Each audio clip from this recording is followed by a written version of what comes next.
Assalamualaikum warahmatullahi wabarakatuh. Sobat beriman yang dimuliakan Allah. Alangkah lebih baik jika sahabat sekalian bantu support channel ini dengan cara like, komen, dan subscribe. Semoga kita selalu dalam keadaan sehat walafiat, dilapangkan rezeki, juga dimudahkan segala urusannya. Amin ya robbal alamin. Al-Baqarah adalah surat kedua di dalam Al-Quran yang memiliki 286 ayat, 6.221 kata, dan 25.500 huruf, menjadikan Al-Baqarah sebagai surat terpanjang di dalam Al-Quran. Al-Baqarah sendiri memiliki arti sapi betina. Kisah ini berlatar belakang di masa dakwah Nabi Musa alaihissalam kepada kaum Bani Israel. Ketika itu ada seorang yang sangat kaya dari kaum Bani Israel. Orang ini sudah berusia tua dan tidak memiliki anak.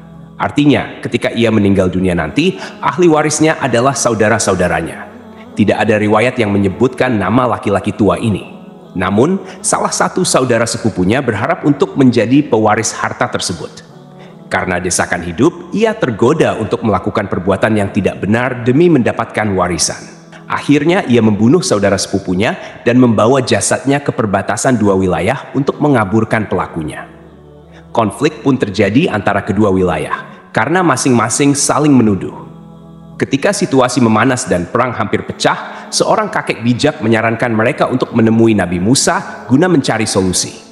Nabi Musa kemudian berdoa kepada Allah Subhanahu wa Ta'ala agar diberi petunjuk untuk menyelesaikan masalah ini.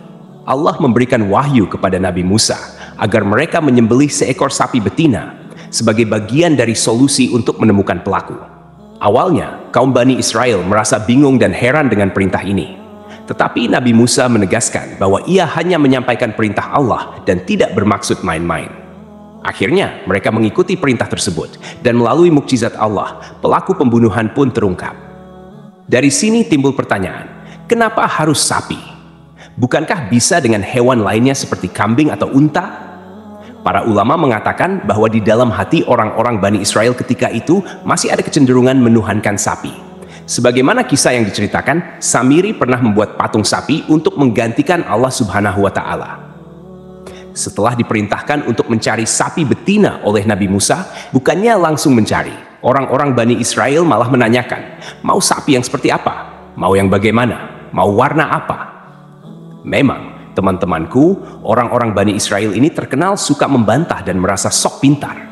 Akhirnya, karena banyaknya pertanyaan dari mereka, Nabi Musa memberikan ciri-ciri yang sulit untuk sapi yang harus mereka cari. Nabi Musa berkata, carilah sapi betina yang tidak terlalu tua dan tidak terlalu muda, tidak terlalu kecil, dan tidak juga terlalu besar. Namun, bukannya langsung mencari, mereka malah menanyakan lebih detail tentang sapi itu.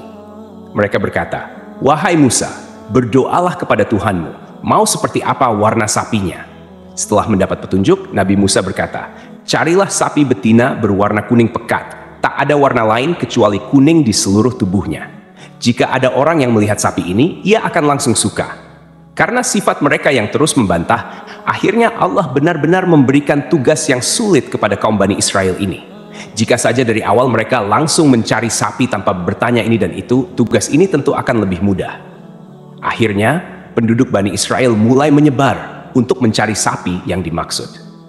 Sobat beriman yang dimuliakan Allah, kita tahan dulu kisah ini. Kita beralih ke kisah yang lain. Ada sebuah keluarga yang hidup dalam kemiskinan. Sebelum meninggal dunia, ayahnya menginfakkan seluruh hartanya dan hanya menyisakan seekor anak sapi betina untuk anak dan istrinya. Artinya, satu-satunya harta mereka adalah sapi warisan ayahnya. Ketika anak ini tumbuh dewasa, ia sangat berbakti kepada ibunya. Setiap hari, anak ini pergi ke hutan untuk mencari kayu bakar, membawanya ke pasar, lalu menjualnya. Hasilnya ia belikan makanan untuk dirinya dan ibunya di rumah. Ia terus melakukan ini demi menyambung hidup. Suatu hari, ibunya berkata, sesungguhnya ayahmu dulu telah mewariskan seekor anak sapi betina untukmu. Ia meninggalkannya di dalam hutan. Pergilah, ambil hakmu atas sapi itu. Akhirnya, pemuda ini memutuskan pergi ke hutan. Di sana, ia menemukan sapi warisan ayahnya, lalu membawanya pulang ke rumah. Sesampainya di rumah, ibunya berkata, engkau adalah orang fakir dan tidak memiliki harta. Engkau kerepotan mencari kayu bakar di siang hari dan melakukan qiyamul lail di malam hari. Oleh karena itu, pergilah jual sapi ini di pasar dengan harga 3 dinar. Pemuda ini pun membawa sapi ke pasar untuk dijual. Ketika sedang menunggu pembeli, tiba-tiba datang seorang laki-laki. Di sini Allah sedang menguji hambanya yang saleh ini. Apakah ia amanah dalam menjalankan tugas dari ibunya? Allah mengutus seorang malaikat yang menyamar menjadi manusia. Laki-laki itu berkata kepada pemuda penjual sapi, "Wahai anak muda, engkau jual sapi ini berapa?" Pemuda itu menjawab, "Aku menjualnya dengan harga 3 dinar, dengan catatan ibuku meridhoinya." Lantas laki-laki itu berkata lagi, "Aku beli sapi ini dengan harga 6 dinar, tapi engkau tak perlu meminta persetujuan kepada ibumu. Kau ambil saja 3 dinar secara diam-diam, dan 3 dinar sisanya kau berikan kepada ibumu." Pemuda itu berkata, "Seandainya engkau memberikan emas sebesar sapi ini pun, aku tidak akan memberikannya kecuali dengan ridho ibuku." Kemudian pemuda ini pulang dan menceritakan kepada ibunya tentang harganya. Lalu sang ibu berkata, "Kembalilah ke pasar, jualah dengan harga 6 dinar berdasarkan ridho dariku." Pemuda itu pun kembali ke pasar, menemui malaikat yang menyamar sebagai pembeli tadi, dan berkata, "Ibuku menyuruhku menjual sapi ini dengan harga 6 dinar, tidak kurang dan tidak lebih." Tuan laki-laki itu berkata, "Saya akan membeli sapi ini dengan harga 12 dinar. Kau bisa ambil 6 dinar untukmu, dan 6 dinar sisanya kau berikan kepada ibumu tanpa perlu ibumu tahu harga sesungguhnya." Namun, pemuda ini tetap menolak tawaran tersebut. Ia pulang menemui ibunya dan menceritakan hal ini. Lalu ibunya berkata, "Sungguh, orang yang mendatangimu itu adalah malaikat dalam bentuk manusia yang diutus Allah Subhanahu wa Ta'ala untuk mengujimu. Jika ia datang lagi, katakan padanya, 'Apakah engkau memerintahkan kami untuk menjual sapi ini atau tidak?'" Pemuda itu pun berangkat lagi ke pasar. Ia bertemu lagi dengan malaikat yang menyamar tersebut dan menyampaikan pesan ibunya. Laki-laki itu berkata, "Jangan jual sapi ini sampai datang suatu hari nanti. Akan ada orang yang membelinya atas perintah dari Nabi Musa.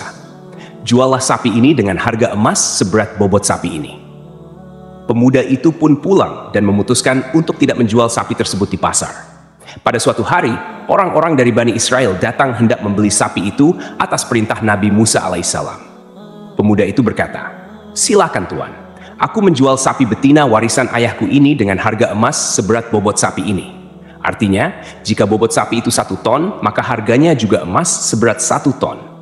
Orang-orang dari kaum Bani Israel pun terkejut mendengar harga tersebut. Akhirnya, mereka patungan untuk mengumpulkan emas sebesar itu. Sapi betina tersebut pun dibeli dengan harga sesuai bobotnya. Teman-temanku seiman, sapi itu kemudian dibawa kepada Nabi Allah Musa alaihissalam. Sapi tersebut disembelih, lalu Nabi Musa mengambil bagian paha kaki sapi itu dan memukulkannya ke jasad Syam atas izin Allah Subhanahu wa Ta'ala. Jasad yang sudah meninggal ini tiba-tiba bangkit dari kematiannya. Nabi Musa pun berkata kepadanya, "Wahai Syam, siapa di antara mereka yang membunuhmu?" Lalu dengan isyarat tangan, jasad Syam menunjuk kepada saudaranya, Uhaiha. Setelah itu, Syam kembali meninggal dunia. Akhirnya, diketahuilah siapa yang membunuh Syam. Uhaiha langsung ditangkap dan diberi hukuman atas perbuatannya. Akhir kisah, ada riwayat yang mengatakan bahwa pemuda saleh yang tiba-tiba kaya raya tadi menikah dengan istri dari Syam, seorang pedagang kaya raya. Pemuda itu pun menjadi semakin kaya atas pernikahannya tersebut. Wallahu alam bisawab. Jadi itulah kisah tentang sapi betina dalam surah Al-Baqarah.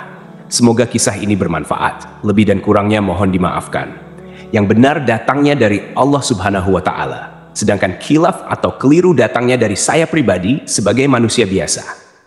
Sampai jumpa di kisah-kisah seru dan penuh makna selanjutnya. Saya akhiri. Wassalamualaikum warahmatullahi wabarakatuh.